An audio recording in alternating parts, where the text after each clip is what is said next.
स्वागत है आपका आपके अपने YouTube चैनल एग्जाम पॉइंट पर। मैं रोज की तरह आज फिर 22 जुलाई 2025 का करंट्स अफेयर लेकर आया हूँ। 22 जुलाई के जितने भी इम्पोर्टेंट क्वेश्चन बनते हैं उन्हें हम डिस्कस करेंगे, उनके इम्पोर्टेंट फैक्ट भी जानेंगे।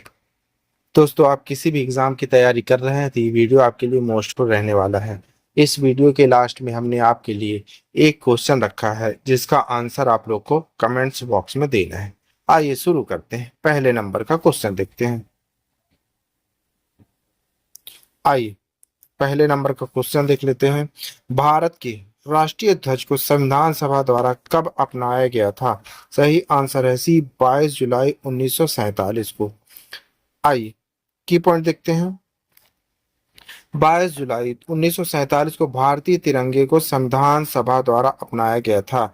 इसने 15 अगस्त 1947 को और 26 जनवरी 1950 के बीच भारत के डोमिनियन के राष्ट्रीय ध्वज के रूप में और उसके बाद भारत गणराज्य के रूप में कार्य किया। 22 जुलाई को झंडा दत्तक ग्रहण दिवस के रूप में भी मनाया जाता है। 1921 में वेंकैया ने विजयवाड़ा में गांधी से मुलाकात की और ध्वज का एक मूल डिजाइन प्रस्तुत किया।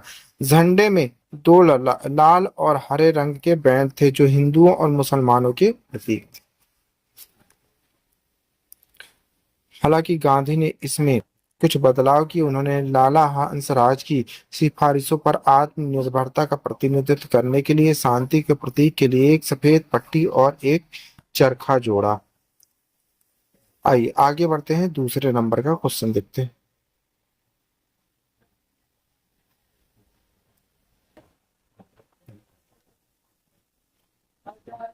आयोजित राष्ट्रीय गणित ओलंपियाड में भारत ने 3 स्वर्ण पदक जीते, 7वां स्थान प्राप्त किया है।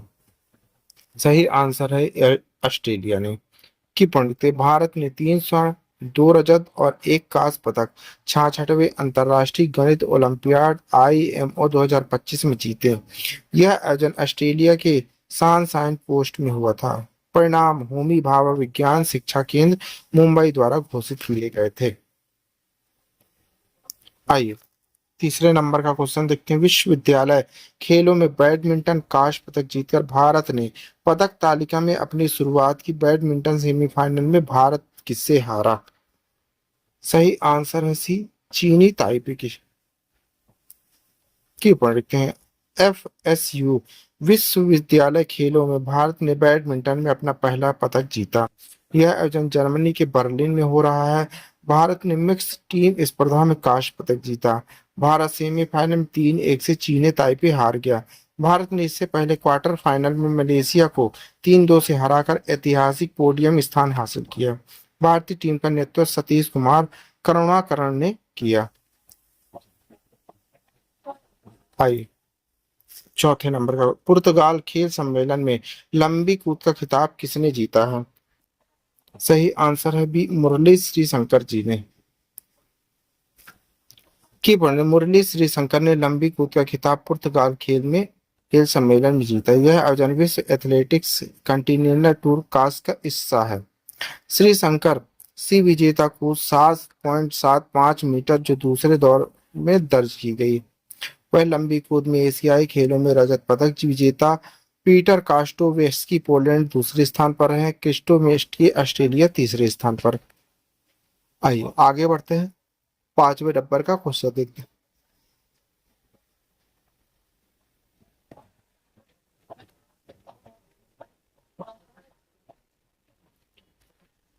फाइड महिला विश्व कप के सेमीफाइनल पहुंचने वाली पहली भारतीय महिला कौन बन गई है? सही आंसर है सी, कोनेरू हम्पी। केनोरी हम्पी ने इतिहास रचते हुए फाइड महिला विश्व कप के सेमीफाइनल में पहुंचने वाली पहली भारतीय महिला बनने का गौरव प्राप्त किया है। यह टूर्नामेंट बाटू जॉर्जिया में 2025 में आयोजित किया जा रहा है। उन्होंने क्वार्टर फाइनल में चीन की सांग युक्ति को हराया। यह पहला मौका है जब किसी भारतीय ने इस स्पर्धा में जीत हासिल की है। आइए छठे नंबर का क्वेश्चन देखते हैं। 2027, 2029 और 2031 में विश्व टेस्ट चैंपियनशिप WC का फाइनल किस देश में आयोजित होगा? सही आंसर है डी, इंग्लैंड में। कि इंग्लैंड अगले 3 विश्व टेस्ट चैंपियनशिप WTC के फाइनल 2027, 2029, 2031 में आयोजित करेगा। यह घोषणा अंतर्राष्ट्रीय क्रिकेट परिषद आईसीसी ने अपनी सिंगापुर में वार्षिक सम्मेलन में की। WTC फाइनल जून में आयोजित होने की उम्मीद है, जो अंग्रेजी क्रिकेट सीजन अनुक्रम मौसम में से मेल खाता है। इंग्लैंड पहले भी आयोजित कर चुका है। आइए 7वें नंबर का क्वेश्चन, किस भारतीय राज्य ने शक्ति सीख कार्यक्रम शुरू किया है? सही आंसर है बी, उड़ीसा ने।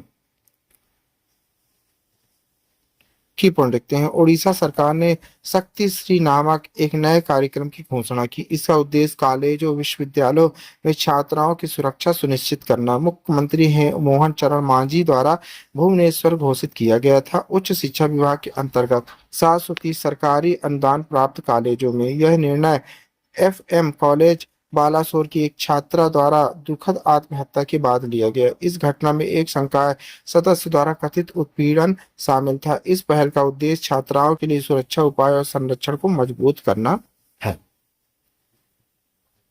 आइए 8वें नंबर का क्वेश्चन देख लेते हैं। असम सरकार ने डेयरी क्षेत्र को बढ़ावा देने के लिए दूध सब्सिडी योजना असम प्रसंस्करण संयंत्र के विस्तार की शुरुआत की है। असम की नई दूध योजना के तहत प्रति लीटर सब्सिडी राशि कितनी है?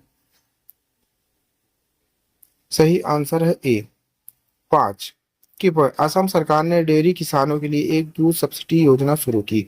इस योजना के तहत किसानों को प्रति लीटर दूध पर 5 की सब्सिडी मिलेगी।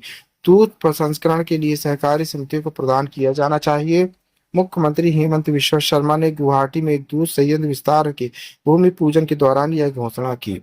यह संयंत्र पश्चिम असम दूध उत्पादन सहकारी संघ लिमिटेड का है।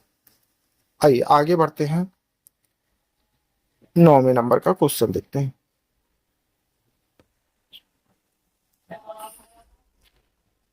भारत के बहुचरणीय मलेरिया वैक्सीन उम्मीदवार का क्या नाम है? सही आंसर है बी, एडफेल्सी वैक्स। एडफेल्सी वैक्स एक बहुचरणीय मलेरिया वैक्सीन उम्मीदवार है, जिसका विकास भारत में किया जा रहा है। यह प्लाज्मोडियम फाल्सीफेरम के 2 महत्वपूर्ण चरणों सबसे घातक मलेरिया परजीवी का निशाना बनाता है।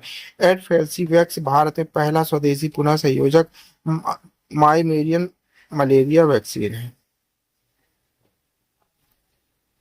आइए 10वें नंबर का क्वेश्चन देखते हैं। रूप में जाना जाता था का 36 वर्षीय आयु में निधन हो गया, किसका? सही आंसर है बी, स्लीपिंग प्रिंस का।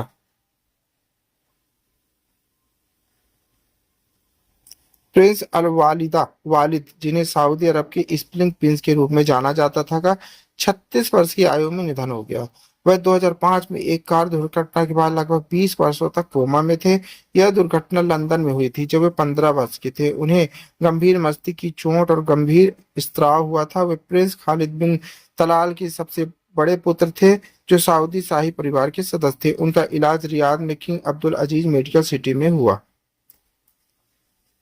आइए 11वें नंबर का क्वेश्चन देखते हैं। बनारस लोकोमोटिव वर्क्स BLW ने अपना 25वां इलेक्ट्रॉनिक लोकोमोटिव तैयार किया। BLW ने किस वर्ष इलेक्ट्रिक लोकोमोटर का उत्पादन शुरू किया है? सही आंसर है बी, 2017 में। बनारस लोकोमोटिव वर्क्स BLW ने अपना 25वां इलेक्ट्रॉनिक लोकोमोटिव तैयार किया। यह लोकोमोटिव WAP 7 श्रेणी की, जिसमें 6000 हार्स पावर है। संशोधित गियर अनुपात 140 किलोमीटर घंटा की तक की गति है। इलेक्ट्रिक लोकोमोटिव के उत्पाद BLW ने 2017 में हुआ। आइए आगे बढ़ते हैं। आइए 12वें नंबर का क्वेश्चन देख लेते हैं। इसरो ने हाल ही में किस वर्ष तक एक स्वतंत्र भारतीय अंतरिक्ष स्टेशन स्थापित करने की घोषणा की है? सही आंसर है सी, 2035 की परिणति। भारत ने वैश्विक अंतरिक्ष अन्वेषण में एक आत्मविश्वासपूर्ण कदम उठाया, जिसमें भारतीय अंतरिक्ष अनुसंधान संगठन इसरो ने अपने आने वाले 15 वर्षों के लिए अपनी व्यापक दृष्टि प्रस्तुत की है। नए अध्यक्ष वी नारायण के नेतृत्व में इसरो ने 2035 तक एक स्वतंत्र भारतीय अंतरिक्ष स्टेशन स्थापित करने की और 2024-40 तक मानव चंद्रमा अभियान को पूरा करने की महत्वाकांक्षी योजना की घोषणा की। यह घोषणा IIITDM कुरनूल के दीक्षांत समारोह के दौरान की गई, जो यह दर्शाती कि शिक्षा, नवाचार, स्वदेशी तकनीक भारत की अंतरिक्ष महत्वाकांक्षाओं को आगे बढ़ाने में कितनी महत्वपूर्ण भूमिका निभा रही है। आइए आगे बढ़ते हैं, 13 नंबर का क्वेश्चन देखते हैं। 66वें अंतर्राष्ट्रीय गणित ओलंपियाड IMO 2025 का आयोजन किस देश में हुआ है? सही आंसर है सी, ऑस्ट्रेलिया में। की बनते भारत ने अंतर्राष्ट्रीय शैक्षणिक उत्कृष्टता की दिशा में अपनी प्रगति जारी रखते हुए ऑस्ट्रेलिया के सनशाइन कोस्ट में आयोजित 66वें अंतर्राष्ट्रीय गणित ओलंपियाड IMO 2025 में 7वां स्थान हासिल किया। 110 देशों के प्रतिस्पर्धा के बीच भारत की 6 सदस्यीय टीम ने 3 स्वर्ण, 2 रजत और 1 कांस्य पदक जीता।